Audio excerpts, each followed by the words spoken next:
Sir, may nagsampa na po ng impeachment complaint against Vice President Lenny Robredo. I won't allow. I won't. Do you think, sir, may basehan po para ma-impeach nga po siya? What are your thoughts po? Look, we just had an election. Guys, lay off. Let's stop it. Can do other things, but do not tinker with the structure of government. I will not countenance it. Elected yung tao. So, why do you have to sit just because he keeps on harping on me?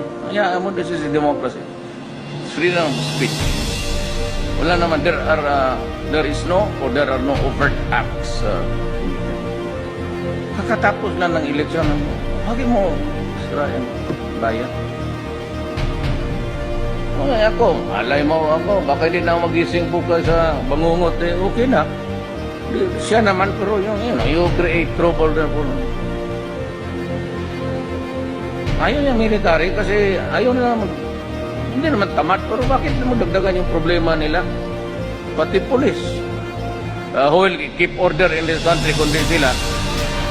Ngayon magsabi lang, hindi lang natin na ba mga to gusto ng gulo. Gusto talaga ng pasaga ng ulo. Maganda na nga ang buhay kakatapos lang ng eleksyon.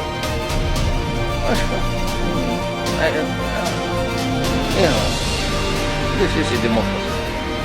Leaders are the It does not have to be son of a it's still the people. So remember that.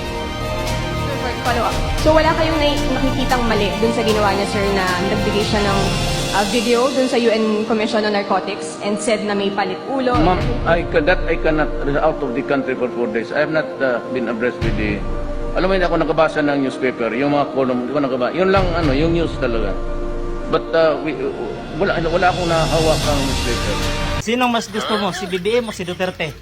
Si Duterte. Bakit? Bobo kasi si BBM.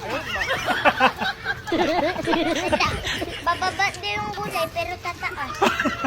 Patay kang BBM. Sumbong kita.